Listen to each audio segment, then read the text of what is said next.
yeroo waaqayyo warra Xiyoonitti galan deebisee fide nuyi akka warra abjootanii taane yommus nuyi kolfa duwwaa taane argamni keenya sagalee gammachuu guddisee dhageessise waan guddaa nu hojjete agarsiiseera.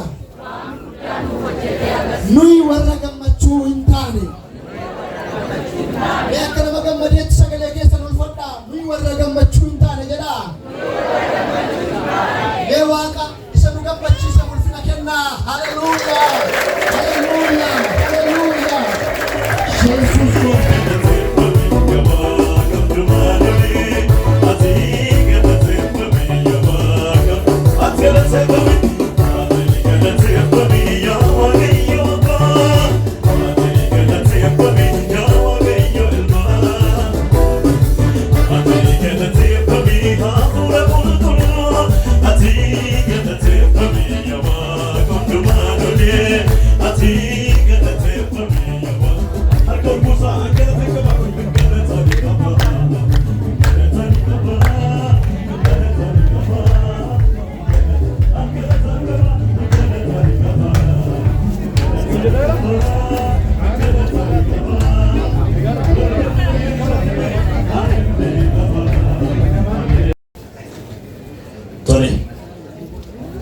Gara sagantaa keenyaatti darbina. Summa gara biraan dhufaa jiru. Raajii Masarat Fa'ii baga nagaa dhuftan isaanii jennaa.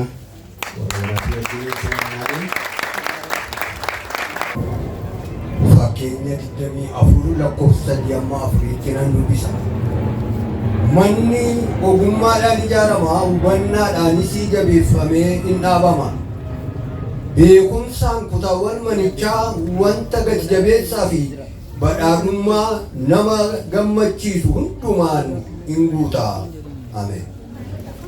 Mana faarfataa Kabaafilooti guyyaa galataa isa Waaqayyoo qopheessedha.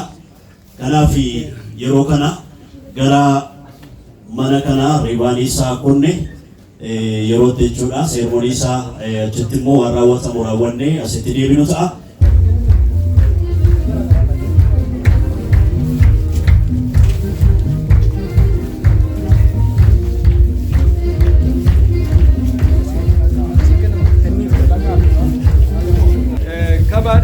fayyine daa'imoota isaanii ijoollota isaanii dhumaa baga gammadanii baga Waaqayyo isin gargaaree baga Waaqayyo waan gaarii isiniif godhe amma maqaa Abbaatti kan Ilmaatti kan Hafuura Qulqulluutti eebbisna.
Radee bilee boleessa keenya faarfataa Kabaafiloof maatii isaan baga gammaddee jenna.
maatii isaaf illee ergaa dhaqee garaa cimsuu hin dandeenye.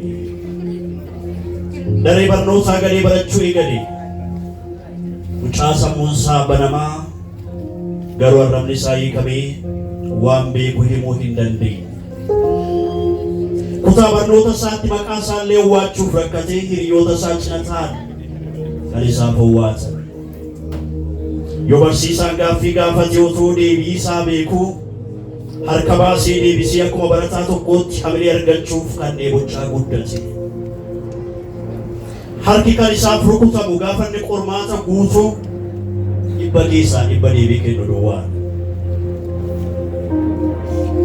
Lafas dhiitee mukas dhiibee yaada garaa isaa himachuuf kan abbalu. Bara 1985 bara qabxiin mi'aa qormaata kutaa 12ffaatu eetii galmeessuun hiree gaarii argata jedhamee kan abdatamee ture.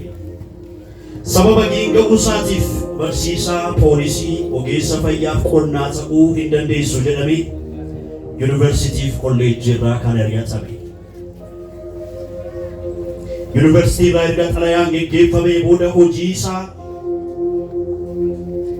haasaa danuu hin qabne sangoota camadee qotuutti fuula isaa deebifate. Giinga'uu isaarraa kan ka'e gadaantummaan kan itti dhaga'amaa guddate of tuffachuu moggaatti dhiibamuu kan keessummeesse. Bara 1992 lola Itoophiyaa fi Eertiraa gidduu ka'e hordofee kabaan waraanatti dabalamee baadiyyaatti duuluuf ergamee innoo danda'ee dubbatu kana eessaa fiddan jedhanii gara manaatti deebisanii galchan. Kabaan mana siree qabatee buluu dhaqee dubbachuu dadhabuu isaatiif hoteela keessaa ari'atamee akka beeku yeroo dheeraaf dhugaa ba'aa tureera. Waggoota 35 dura ayyaanni kee duwwaan nagaa Yesuus jedhee faarfannaa isaatiin addunyaatti gadi ba'e. Arrabni isaa namatti naasofne gaafa Yesuus jedhee jalqabu kan dubbiin toora galuuf qubeetiin isaa gitaaratti camadamnaan kan seexanni iyyite duumessaa fayyaana Waaqayyoo amantootatti kan uwwisu. Barsoon kun yaadadha wadda magaalaa Najjootuutu inni faarfatu qubeetiin isaa gitaara utuu taphatanii duumessi ayyaana Waaqayyoo waldaa guute. Kabaan gabaan daandii irra yaa'u gara waldaatti dacha'ee gaafa ol seene hunduu ajaa'u jedhe.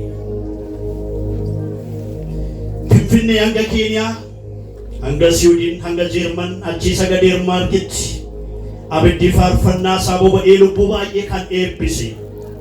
Qormaata giingummaa isaa mo'atullee mooraa seminaarii Makana Yesuus balaa lolaa mudate lubbuu namoota 8 olii galaafate irraa Waaqayyo lubbuu isaa hambise.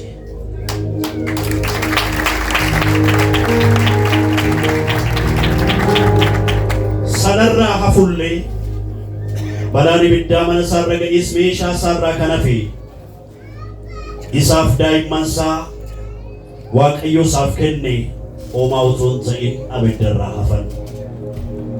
Deeggarsa sabni Waaqayyo isaaf taasisaniin daraa keessaa gamoon biqilee kabaanis guyyaa har'aa mata duree galata isaatii ibiddaa bishaan keessa darbinee utuma ta'uyyuu ati bal'inatti nu baafteetta. Faarfannaa 66 lakkoofsa 12 qabatee har'a galataaf isin duratti dhiyaate.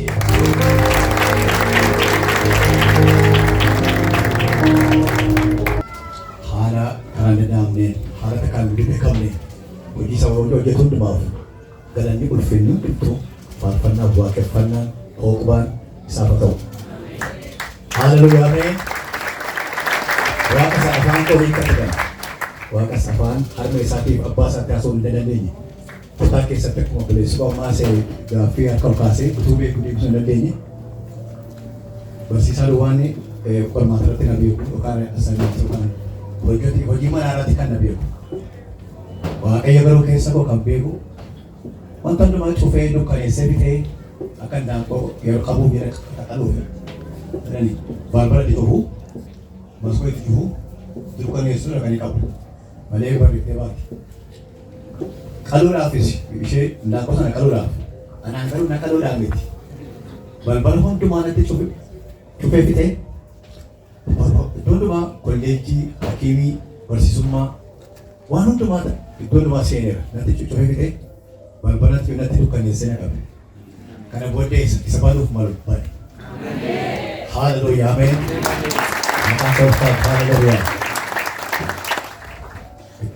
kan inni gooftaaf haa ta'u an baay'ee inaasoo yoo naasee haasa baay'ee naarfaa toora nagala sababii isa dubbii gooftaa yommuu haasa'anii namicha taasaa miti isa haasofsiifatutu haasaa malee kan inni sabatuu badaa naasoo waan ta'eef isa kompanseetiin godha isa durii haa ta'u malee obbo duraan dursee garuu namoota jiran kan hundumaa ganaan galateeffadhaa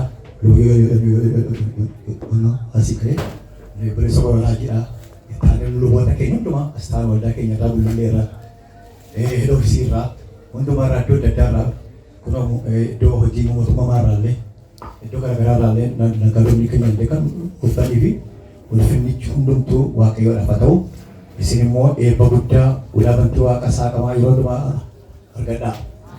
Galanni waaqayyoof haa ta'u gooftaan isin eebbisuu na kabajii jedhanii ulfina waaqayyoo kan ilaaluudhaaf hojii harka waaqayyoo ilaaluudhaaf kottaa ilaalaa innee naan ulfaniif ulfinni isaaf haa ta'u galanni waaqayyoof haa ta'u baay'ee isin kabajaa mi'a tokko harka wajjin arguta waaqayyoo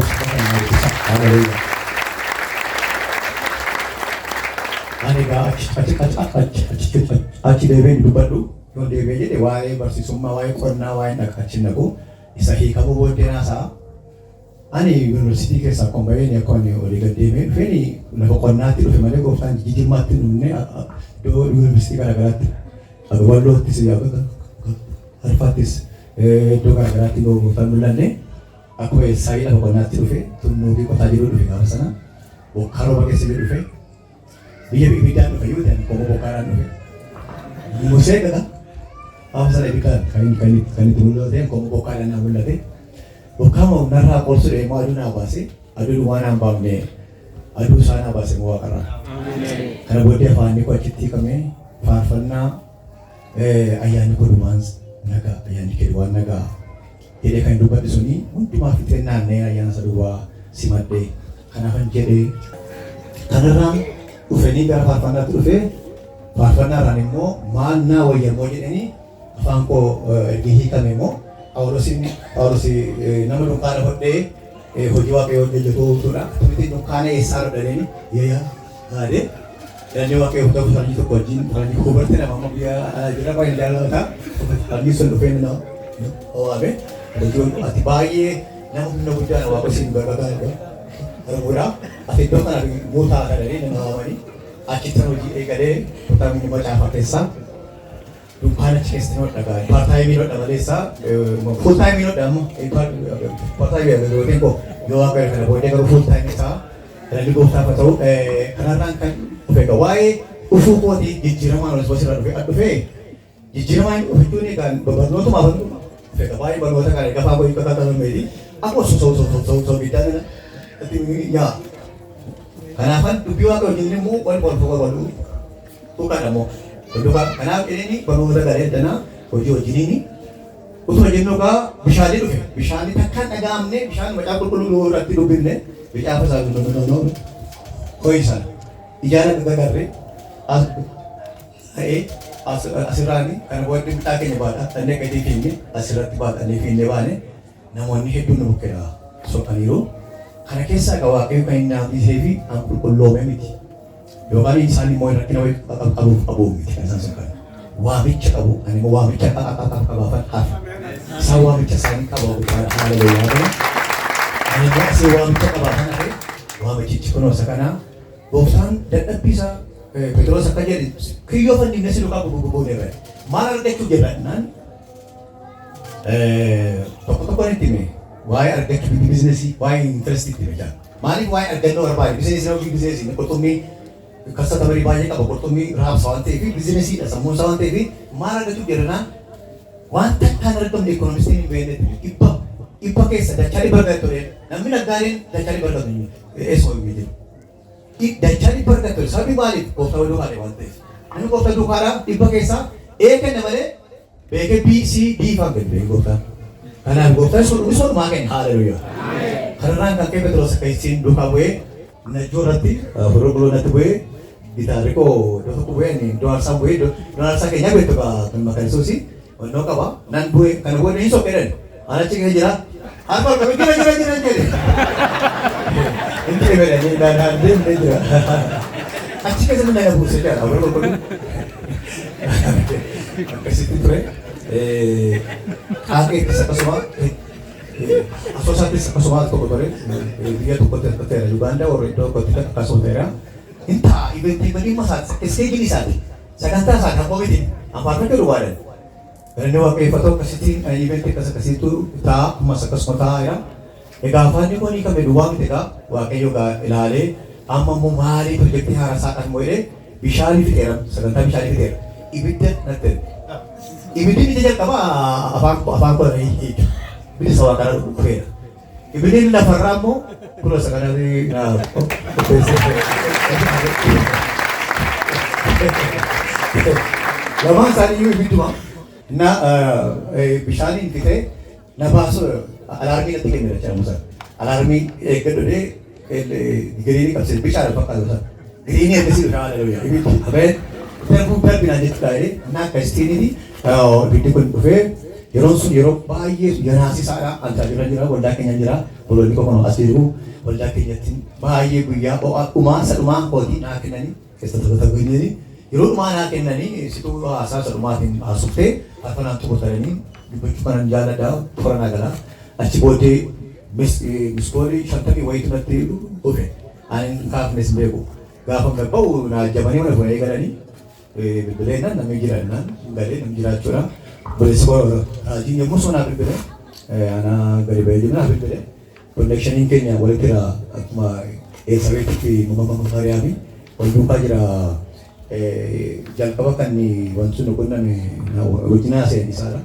Kasi boleh, na boleh ide mani mana tasa nande ben mani ke kasih jen atau mani misalkan sa betul.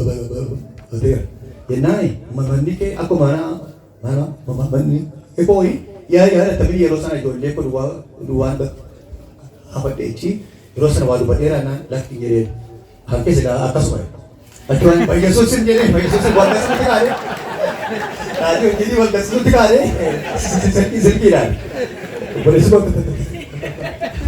asfaanii ofee egaa mana fuudhee suphee inni faagee yoo dannu dhuguma mafadhameeyyuu ijoolleen kwaafaniiru garuu wanti lafarraa hundi sokkeera. Farfana kojini, kain boe fi, wae mana miti, mandi si mayong komiti, itinda ni male, kok tani awala kesa kan nama kesa tuture, gue bisoke, yero lah kan nama kesa tenya, karena ke farfana kau tumbuh ekasar, farfana iba segi waktu jira, sebab ni kan, mari fi, Ermias macam Ermias ini dulu baru ni, lama facapan, modi to kau boleh kita kita buku sih, harga boleh. Boleh boy Ermias, nani orang keterbuatan dengan naik cabai. Ayau Ermias ini kalau aku you mematasan siapa tu, pada nama kami tu berlaku nama baru tu nama RSF. So macam tu Ermias bujuk ni, Ermias ni semua pun nami Israel ini. Raji Ermias mana kamera apa? Ini kamera apa? Kamera apa ni? Nama orang antum Israel kau boleh orang Yohanes sa kasuma ang ewan kan nang korami ba iboy na kesbuti no fani natiman kesbuti kamay paisa suko to na rin kimagam na nubidura isa ni why machapen mes na tasan na mapachapan kana man kay wamiti na mapachapan nandiyan why hindi bigutan natin na minama po awan 3 feet nawagan na mo na mapo na makisang ka kana fi wa kayo antuma nakin ne babe ko kansara hayra sara na body prosesi egalle rakkina guddaan wal'aansu guddaadhaani beekagammeen baay'ee hararageenye gaafa jalqabnee jennu immoo gidduutti istaati waliin obboleessi koo raajiin akkuma sinan sitti mee gaafa inni kan dhubatee jalqaba kan natti bilbilee walii ifanne isaadha ergasii booddee dhufee hojii kanatti galee tiimii paartireerii waldaadhaa wajjiniini baay'ee antummaa maatummaa agarsiisee na bira dhaabatee hamma dhumaatti hamma kaleessa xumurrutti sanuma kunoo waan dhufuun waan argamuuni hojjetamee akkasii koreen eebbaa kun jennee dhaabne. Koreen eebbaa gaafa dhaabne koreen eebbaa kun gara disii isaanii ba'a. Amma faarfannaatti gara ergasii booddee kanatti koreen eebbaa kun baay'ee achi fiiganii wanta kanaaf ta'u qopheessanii xumuranii ani homaa miti Waaqayyo lammaffaa gaafa nu uumu qormaati lofaa dhufa. Qormaati fedha jechuun miti boorna geenii keessatti Kiristoos keessatti qoramna. Qormaati keenya garuu qoraasuma malee qormaati kan biraa miti. Qoraasumatti beektu qormaati qaba amma deddeebi'u maqaan isaa maal ta'a? Qoraasuma ta'a. Malee qormaata hin ta'u. Qormaati hin guddatu jaala. Qoraasumni immoo nu dhiyeessu malee balleessu gubuun dhufu. Na qoraasi. Malee nan gumna jaala maqaan solfaatu haaleluyyaa. Ameen. Kanaaf ergaan qabuun keessaniifu yeroo qormaatni deddeebi'u isin tokko qoraasuu dhufa malee miti. Kanaaf Iyyoobii gaafa sanaa firoota isaa itti yaa'anii abaaran. Ani mana isaanii baggantutti garuu Waaqayyo karaan Iyyoob karaa irra baafata jedha. Kanaaf karaa manaa ta'e Iyyoob kakuu haaraan ta'e fakkaata. Egaa ruubii isaa yoo goone. Kanaaf Waaqayyo yeroo kana nagayeera kunoo isa argamu kana godheera.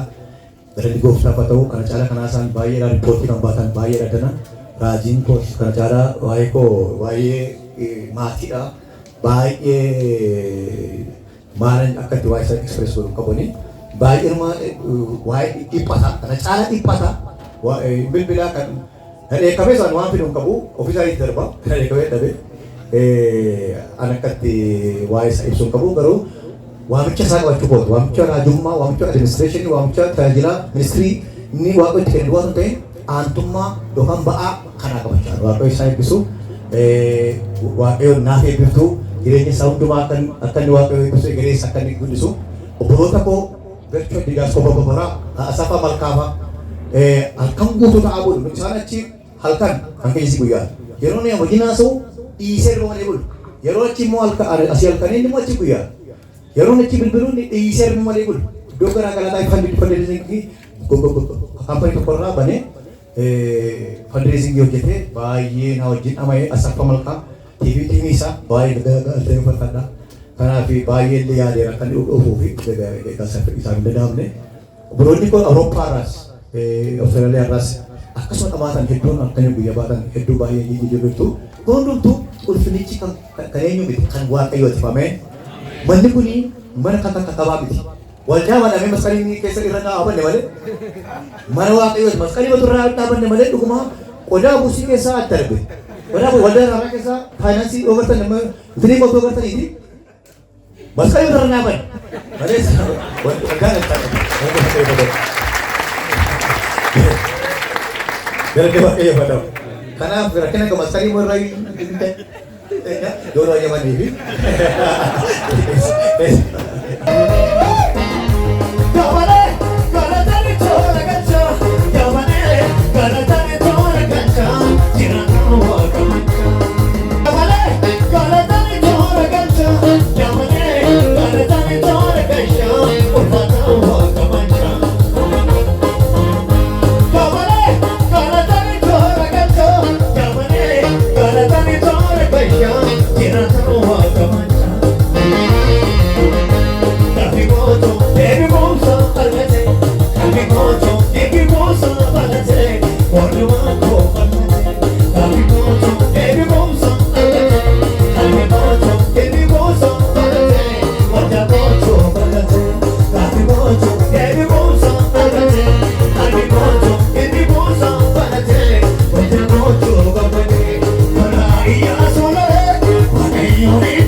Konferansi malah.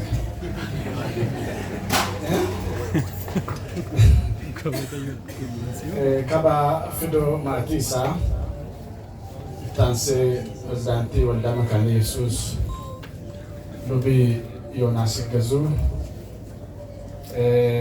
lubi tafari akkasumas walda afaan Oromoo makani Yesus egaa dana jirtan Rajin Garbole Master Dasaleh farfattoonni hundi waddana jirtan taayiltoon maatii Waaqayyoo hundumti keenya baga gammanne. Akkas jedha Daawit faarsaa 142 lakkoofsa 7 maqaa kee akkan galateeffadhutti mana hidhaatii na baasi. Yeroo ati waan gaarii natti agarsiiftee toloonni natti tuuta'uudha. Si baase qaba mana hidhaati. Ameen. Mana hidhaa rakkinaati. Toloonni immoo dhufanii kunoo sitti tuuta'ani. Ameen. Ameen. Meesaaf galata fida. Akka keenya gara Waaqayyootti ol fuunee Waaqayyoon galateeffanna. Akka argitanii naaseenaa Waaqayyoo beekaadha. Inni gaddeebi'aa waara keessaa fuudhee gurguddootaa wajjin teessisa. Ishee dhabduu saadha mucaa torbaa godhaati. Jettee aannaan akkuma si faarfatta. Ani beekaadha ni jabaadha kan jedhu gadi buuftee marga dheechifta. Ani wallaalaadha numaan beeku isa jedhu immoo waara keessaa kaaftee gurguddootaa wajjin teessifta. Isin jirre gara jiraachaatti fiduun, dadhabaatti humna gochuun, wallaalaaf beekumsa ta'uun, hiyyeessa sooromsuun, abjuu namni hin qabne lafa namni nan dhaabadha jedhee yaanne nama dhaabuun duruma amala keeti. Gaarummaa kabaadhaaf ta'eef maatii isaaf ta'eef toloota akka isaanii bal'isanii waan qaban irraa hiixatanii akka immoo gammachuu isaa hirmaachuu dhufan kanaaf Gooftaa galata kee. Gooftaa galata kee. Sabni guutummaan biyya lafaa obboleessa koo beeku hirmaate hojii kanarratti yoo dhufuu hin dandeenye iyyuu warri danda'an immoo dhufaniiru. Dhufaniifis warra hin dhufneefis warra danagaanis warra hin geenyeefis hundumaaf hojii gaarummaa kanaaf si biraadha kan ta'e. Galata kee Gooftaa Yesuus. Galata kee. Menfiboosheet akkas jedhe. Ani attamiin naan maaddii mooticharraa nyaadha. Ulfinni kun attamiin naaf ta'e. Daawit akkas jedhe sababa abbaa kee Yoonaataaniif jedheen gaarummaa kana sitti argisiise. Har'aan booda maasii koorraa nyaatta. Lafti akaakayyuu keetiis sii deebi'aa jedhe. Lafti akaakayyuu kees sii deebi'a. Har'aan booda maaddii koorraa nyaatta jedhe. Akkuma inni jedhe Gooftaa gaarummaan Menfiboosheetiif ta'e kun hojii isaa miti. Yaa Waaqayyo tola isaas miti. Gaarummaa Yoonaataan argisiiserraa kan ka'e Menfiboosheet ulfina kana arge. Gaarummaa tifannoo irratti argisiifte. Hojii tifannoo irratti hojjette kabaan kana argeera. Galata kee Gooftaa Yesuus. Galata kee. Galata kee. Galata kee. Galata kee. Kennaan gaariin hundi Waaqayyo abbaa ifaa biraa olii dhufa dubbiin kee akka jedhu kennaa gaarii kanaaf galata kee. Gaarummaan obboleessa keenyaa kan keeti, gammachuun isaa kan keenya. Nuuf ta'e malee isaaf ta'e miti. Galata kee Gooftaa Yesuus. Galata kee, galata kee, galata kee. Ulfaadhu bara baraan. Teessoon kee galataan ola jedhu. Sabni addana gammachuu kana hirmaachuu dhufan kun maqaa Yesuus Kiristoos ilma Waaqayyoon Tsawwaa galataa fuudhanii agalan. isaaniif mana isaaniif. Isaanis uwwaa galataa fuudhanii galan. Ammaa kaasee maccee gamaa kee qe'ee kana dhufee amarsu. Utubaan duumessaa dhufee dhaabatu. Seexanniif hojii isaa lafa jirutti paralaayisii haa ta'an. Ammaa kaasee argamni ilma kee Yesuus nutti dhagaa. Ituu astaanii gadda gatan, dhukkuba gatan, iyyuma gatan, rakkina gatan. Eebba Abrahaama fudhatan. Nu barsiisi. Saba kee eebbisi. Kana nama dadhabaa kanas yaadadhu. Maqaa Yesuus Kiristoos gooftaatiin ameen. Noora ulfaadhaa ta'a. Dubbii Waaqayyoon gabaabsiisniif jira. Isa duraa nagaa gooftaa keenyaa Yesuusin isin gaafadhaa. Nagaan isiniif haa ta'u. Attam jirtu. Battokko kabaa wajjin miizan teephii tajaajiluudhaan 2004 yeroo sana karaa hojjetamaa dhoqqeedha. Baasii keenya qabannaan baasii sana baasuuf jennee uummanni baasii keessaa gadi buunee baasii harkisaa olleetuma harkifnu walirratti kukkufnee dhoqqeen wayyaa nu balleessee nutti dhiyeennaan dhannee boongaa magaalaa boongaa siree tokkorraa kabaa wajjin akaayii nyaannee sireen isin jiru siree tokkorra bulle. Gaafa sana waa'ee madaa dubbatee naannanii akkana jedhee irraanfattee yaadatee hin beeku. Yoo gooftichi siin ijaaru ta'e sarbiisii tokko si ijaaruu hin dadhabanuu jedheen inni ijaariif kunu.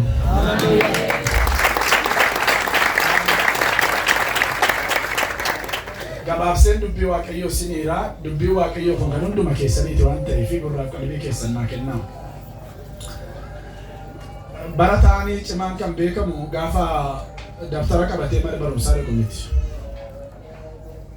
Barataan sirriin kan beekamu gaafa qormaanni dhufee qormaata fudhatee darbudha.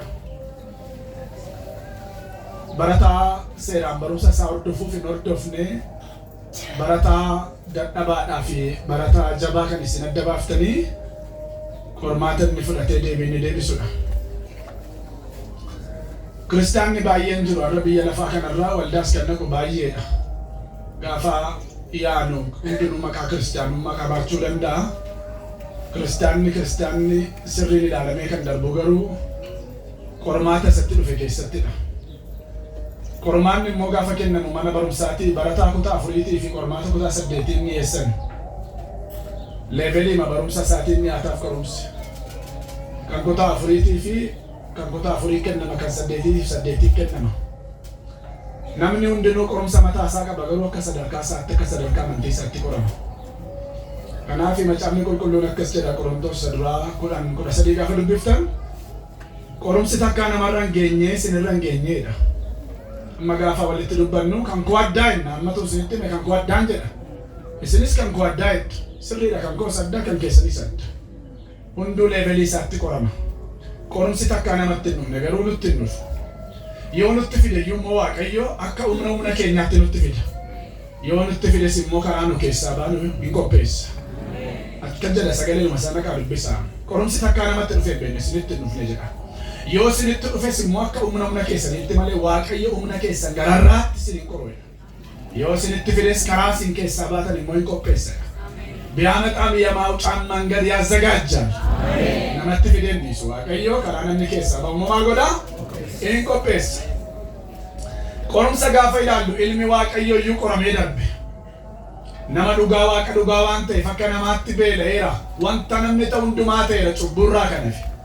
Kanaafidha Ibroota boqonnaa 2 lakkoofsa 18 gaafa dubbiftan እርሱ ራሱ ተፈትኖ መከራን ስለተቀበለ የሚፈተኑትን ደግሞ ሊረዳቸው ይችላል ይላል። Inni ofiisaa qoramee waan darbeef warra qorumsitti dhufe maal ta'uu danda'a? Gargaaruu danda'a. Si gargaara har'as kan qoramaa jirtu inni Waaqayyo. Mee na gargaareedha. Na gargaara. Yaa qorumsa nutti fidee nunnisu Waaqayyo humnattiin keessaa baanu humnattiin dandeenyu humnattiin moonummoo nu laata Waaqayyo. Kanaaf qorumsi daandii kiristaanotaati. Waaqayyo qorumsa keessa gashee nama dhiisu. Ittiin nama ilaala qorumsi iddootti ilaalamuuti. Egaa namni qorumsa keessa gaafa galu inni tokko tokko iddoo isaa gadhiisa baachuu dadhabee inni tokko tokko immoo amantii isaa gata. Kanaafidha Daawit akkas jedha Faarsaa 116 lakkoofsa 10 gaafa dubbiftan yeroon guddisee rakkadheera jedhatte illee amantii koo hin ganneedha. Mee nama simbira jiruun yoo guddiftee rakkatte iyyuu jedhaani. Amantii kee hin gatin jedhaani. Yaa namoonni baay'een qormaatamaa keessa gaafa galan maal godhu iddoo gadi dhiisu nan beeku Waaqayyo jedhu. Amantii isaanii gatu ilaalamuudha. Qorumsi yeroo ilaalamuuti. Barataan isa barate hin gulaalama qorumsaan hin ilaalama. Akkasuma Waaqayyo nu ilaala. Yeroon guddisee rakkadheera jedhetti iyyuu amantii koo hin ganneedha. Mee sagalee gabaabaan sinitti dubbadha mata duree akka jedhu jalatti. Qorumsi bareedina hafuuraa fidaa. Mee afaan jedha qorumsi bareedina hafuuraa fidaa.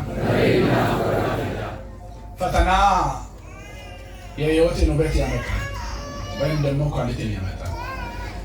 ቁጣን ትገሉ ሲሉ ብሳ ኢሳይያስ 43 ለኮስ ተቆካሴ አመገሩ ያ ያዕቆብ ያ እስራኤል ዋቀዮን ሲኡም እንድስቶልቼሲ አንሲ ፎሬራ እንሶዳቲን አቲካንጎት ጀኔ መቃኬቲ ሲዋሜራ የሞት ብሻን ኬስ አደምቶ ሲወጅነን ጅራ የሞት ብሻን ኬስ ጨቱ ብሻን ሲፈዳቴን በዱ ibidda keessa yemmuu dabartu hin gubattu arrabni ibiddaa sin qabatu. Haleluuyaa. Bishaan keessa darbuun dirqama garuu nyaatamuun hin jiru. Abidda keessa darbuun dirqama garuu gubachuun darbeera kabaan keessa hin fudhatamne garuu darbeera abidda keessa maal hin taane hin gubanne. Anaan gaafa manni koo gubatee an kadhachaan jira namni aarri dhufee na ukkaamsittan hin kadhannaa keessaan baalean isa dhuma aarri dhufee na ukkaamsu kee ana baasan ijoolleen koo baaniiru ennaan macaafa koo fudhadhee waldaa deeme mana uummatatti irraa dhaamsan garagalee ilaalle ishee immoo fa'a gugguuddan immoo ishee gubbuu nagalee naga.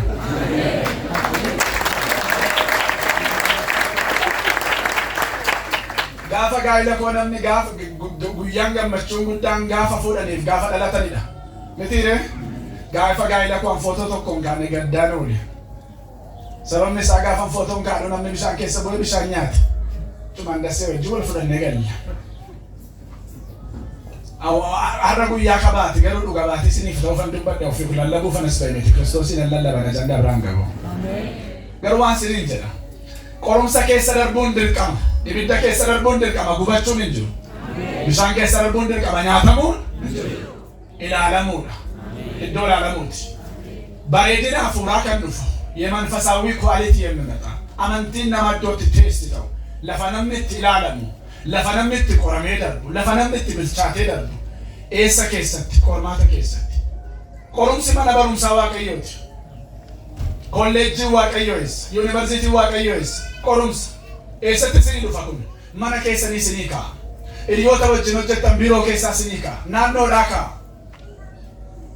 ilaalamu dhakum baduumit eebbi kee amma qorumsa kee gaa ayyaanni keessa amma qoramte sana gaa baay'eetu sitti duudha yoo ta'e ulfina danuutu jira baay'eetu lalamta yoo ta'e guddina danuutu jira namni qorumsa hin barbaanne namni lola hin barbaanne ayyaana sin barbaadin karaan ayyaanichaa karaan kiristiyaanummaa karaan guddinaa karaan samaayin qorumsa. Gaafa kabaadhaaf laftis dhibee kabaanis finfinnee keessaan ba'u finfinneen kan keenya jedhee gaafa xixiiqii qabatu kottu beedhee boleessi kun jechuudha boleessa haadhosaaf ta'e lafa kana qoodee piroosesii deemamuun irra jiraatu hundumaa xumuruudhaani isa qofatu hin taane akka manaajaraatti iddoo kana jechuudha manni isaa bukkee kana waan jiruuf asiis mana bareedaa Waaqayyo isaaf ijaareera.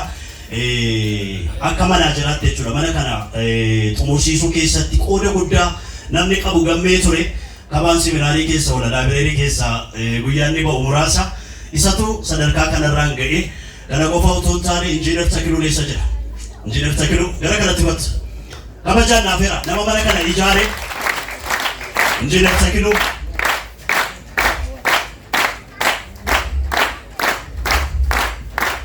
kontiraaktera jabaadha. Haala tokko tokkoon garuu amma gara mana ijaaruutti deebi'ee kabaadhaaf akka maatiitti akka obboleessaatti miindaadhaan kan inni hojjechaa ture injiinariin beektu gawarri injiinariin miindaan hojjetu otoo hin taane kontiraata fudhatanii achi keessaa bu'aa argatu. Warri kun namaan mana kana xumursiisuu keessatti jechuudha addatti warra qooda guddaa qabanidha. Harka keessan walitti buusaati waa'ee isaaniitti Waaqayyoon galateeffadhaa. rukutuu waa miti harkuma rukutan kana mootii qabaati waaqayyo isin haa eebbisuuti jedha. Waaqayyo isaan eebbisu. Kottu taliila saabadhu addana kottu saayibbisu harka keessan asitti qabaa eebbi Abrahaam kan Isiyaaq kan Yaaqoob barakee argatu. Namni waan isarraa hafeef kenne miti. Ati konkolaataa laachuu jalqabdee nama eebbisuu jalqabde waaqayyo ilma isaa nuu kennuun nu eebbise.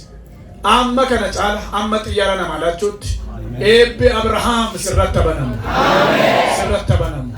Sirratti banamu. Faadhu. Maqaa Yesuusiin. Okay, taliilaanii kabaadhaaf kolfii kenna kabaas kottoon kaafadha.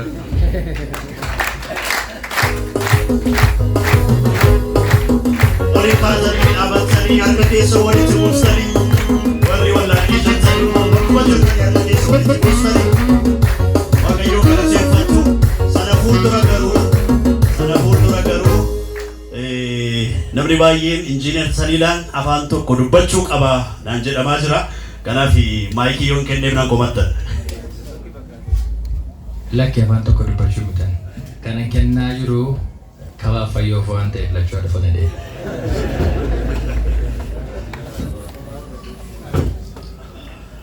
Hamileen keessan hamileen.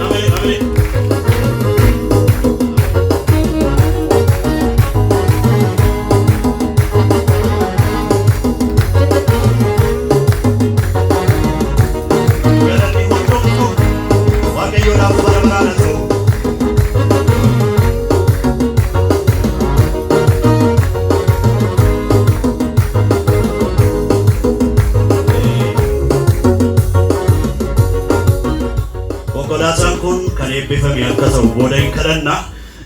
Amma garuu maayikii mayoon si deebise gaariidha fakkaatan jedha.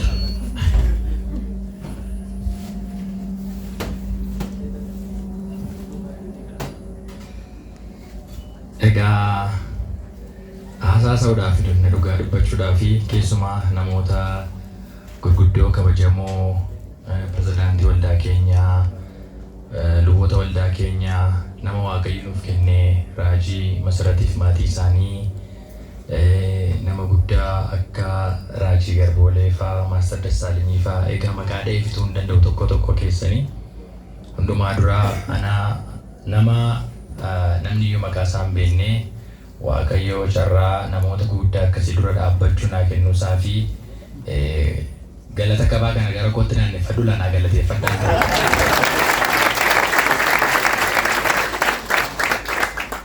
Taasisuudhaan wantan ofii baay'ee dubbadhu hin qabani jalqabee qophii kanarratti argamuufan tasuma sagantaan hojii kootii baay'ee taayitii waan ta'eef egaa biyyattan darbaa har'a ganama Ameerikaadhaan dhufe galgalammoo Singaappooriin deema. Kanaaf iji koo yoo jamachooftuu fakkaate riban nama macheesseeti. Kanaafan kishaafuma kanallee kishaafachuun afaan Oromoon I-class jechuudha. Kanan kaadhee deemuu fi xiqqoo ishee iji koo hirribaan booree kuni akka naa dhokatuuf malee koormaa miti. Garuu akkuma kana ta'e isin gidduutti argamu kootti immoo guddisee waaqayyoon galateeffadha. Maal dubbachuu barbaada? Ilaa gaafa waa goonu gaafa waa raajiin Masarati jalqabanii dhimma kanarratti waan isaan gochaa turan hundumaa beekaa. Namoota gumaachaa turan hundumaas beekaa. Kabaa wajjin yeroo baay'ee personaalii waan haasofnu fa'aa walitti dhiyaannuu fi dubbii keenya irratti kabaa yeroo inni fuudhe waa'ila isaatii yeroo hin fuudhe immoo waa'ila kootii karaa sarara tajaajila mana waaqayyoo qofaa irratti tun taane isheen obboleettii koo jechuudha. Haadhi manaan koo obboleessa isaatii. Kanaaf hariiroo baay'ee jabaadha kan nuun qabnu. Garuu gaafa waan tokko namaa goonu jalqabee kabaadhaan irratti argamuun barbaadu jechaan ture. Sababiin isaa waaqayyo galfatanii namatti laadhate. Fakkeenyaaf raajiin wanta kana kabaa biraan naa gayyeedhaan inni natti laatanii galata isaa fudhachuu hin qabu. Raajii galateeffachuu qaba malee noo fuudheen itti laadde. Kanaaf waaqayyo namuma gaddeebi'aa nama wayittuu hin galle ijoollummaa kooti waanan jechaa guddadhe dhaga'ee har'a nama konkolaataa miti limmoo namaa kennu naa gochuu danda'u isaaf iyyuu kabaja duwwaa 0.000 naaf ta'uu hin qabu. Kana saba hundumtuu beekuu qaba. Eenyu tokko kanan galateeffanne galatni hundumtuu walitti qabame dhibba kan inni ta'uu qabu Waaqayyos akka kana goonu nu dandeessiseefidha. Namoonni garaan keessan gocha kanatti gammade gocha raajiin fa'aa koreen kun hojjetan hundumaatti gammade hundumtuyi isaaniin hin kabajinaa eebbisaa malee kan kabajamuu qabu kan ol jechuu qabu as keessaati Waaqayyo duwwaadha. Kana biratti warra fuuldura bu'anii hooggananidha namoota amma maqaa waame kun sabni Oromoo guutummaadhumattis saba eebbifamuu qabudha. Hundumtuu haadiyyeessaa birrii meeqanaatti jirti kabaako? Birrii 2 nama gasheetu jira. Birrii 2 nama gashu kun konkolaataan kennee caala. Dhugaan isiniin jedha. Kanaaf kun hundumtuu haadiyyeessaa ishee birrii 2 laattirraa jalqabee hamma warra miiliyoonii guddaa kennanitti hamma kunoo lafa isaanii kaaree 200 kutanii kennanitti ulfinni isaan hundumtuu kan eenyuti? Kan Waaqayyooti. Isaan immoo Waaqayyo maal isaan godhu? Eebbisu akka kanuman jechuu barbaada. Kana biratti haasaa kabaa tokkoon isa keessee hin beekutu dubbannu. Kabaa keessu naa eeyyamtu? Waan kabaan naan jedhe haasaa kabaa tokkoon isinitti hima.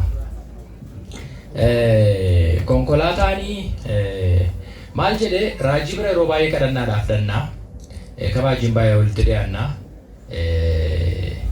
konkolaataan kan inni fi ani yeroon of ariifadheen of konkolaataa yeroo hundumaa sagantaattaan waan hin qabuufi taliilaa suuta dhiyoofi naan jedhe dhaga'uun dide asiif nagamtee gidduu sa'aatiin of yoon isinitti hime namantan suuta dhiyoofi dhaga'uun dide ani akkuma kolfitanii fedhe malee kan ajjina yeroo gabaab miti.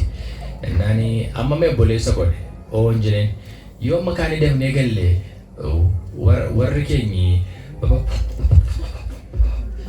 baga nagaan dhuftan nuun jedhu moo baga daftanii dhuftan nuun jedhu.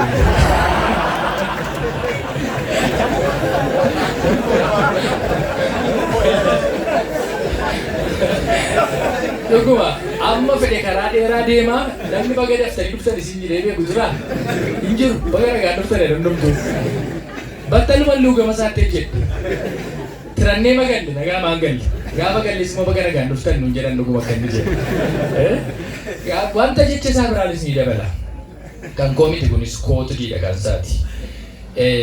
Waaqayyo ammatu jedhe Iyyoobiin dhaqe ituu Waaqayyo Iyyoobiin ergiinni qoramee qorumsa hundumaa keessa darbee dachaa lama argate miti wanta dhabe sana hunduma isaa ijoollees qabeenyaas dachaa lama argate darbachaa qulqulluun jalqaba Waaqayyo numatti gadhiise waama isheen jettu akkuma gabaatti gadhiise kana bishaanan irra yaasatti itti gadhiise mana isaan gubate itti gadhiise miti achi Iyyoobitti waan hundumaa gadhiisee yeroo hundumaa waan haasa'u nuufan dhimma kana fedhee haasa'e miti sana dura haasa'e kun natti dhufaan beeku gaafa kana haasa'uyyuu ituu ergi kun itti dhufee ta'e hin qabatayyuudhaan haasa'u beeka. Ergi eebba sana argiteette booddeedhe seetanni maaliif fuula Waaqaa dura deebitee nanne macaa qulqulluun natteettedha. Amma turkutame akka didachaa caalu argatu waan beektuufi isuma kanaa naa boddee dhiifte. Sidii galee kanaaf amma du'a namaa ta'a malee amma seetanni kabaatti hin buutudha. Maaliifi konkolaataan nama argate arguu jirtu mana isaa argitaniittu yoo itti bu'ame mana isaatu isa helipaadii qabu isa helikoophitarii qubachiisu ta'a. Konkolaataa isaatu isa amfiibiyaan jedhamu beektu isa lafarraa galaanarra deemu isa ta'a. Kanaaf egaa edaa gochaafii jira biizinesiin kun edaa isatu buufataa haara tokko asaaraa irraa waan jettuufi kana booddee sitti buutu qabaa.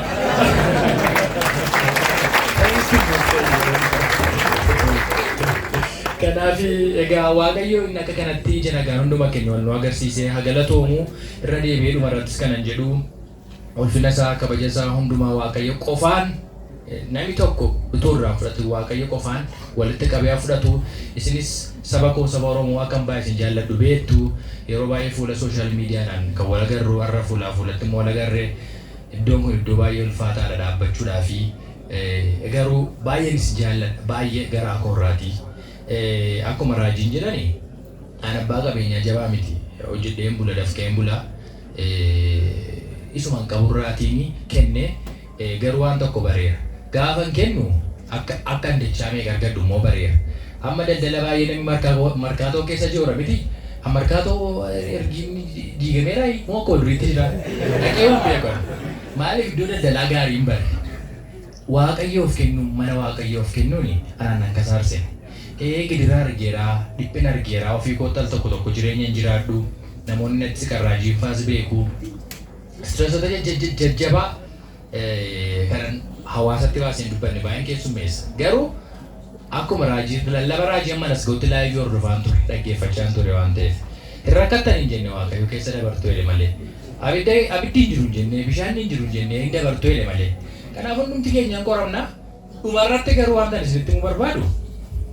Dhumarratti dubbii koo labaatee neeressu kana caalaa. Mana kanas konkolaataa kanas hin ajaa'ibsiifatina. Tasa hin ajaa'ibsiifatina. Ta'uu isaatti gammanneerra obboleessa keenyaaf waan ta'eef. Inni gubbaatti nu eegaa jiru. Galma keenya galgalaan irraanfatina. Kun hoomaayyuu miti. Inni gubbaatti nu eegaa jiru. Inni nu waaqeffannu sun. Inni manni inni nu qopheesse suni isa kan hundumaa caaludha. Kanaafi yeroo hundumaa mana kabaa kana gaafa laaltan immoo isa kanatu hin taane sana yaadadhaan isiniin jedhaa carraan alaattaniif waaqayyo sinaa eebbisu yoo dubbis hin dheeresse immoo isinitti dheeresse immoo na of galchaa jedhaa fayyaada. Amileen hin jiru arge keessan. Beekii bu'uura maal jira?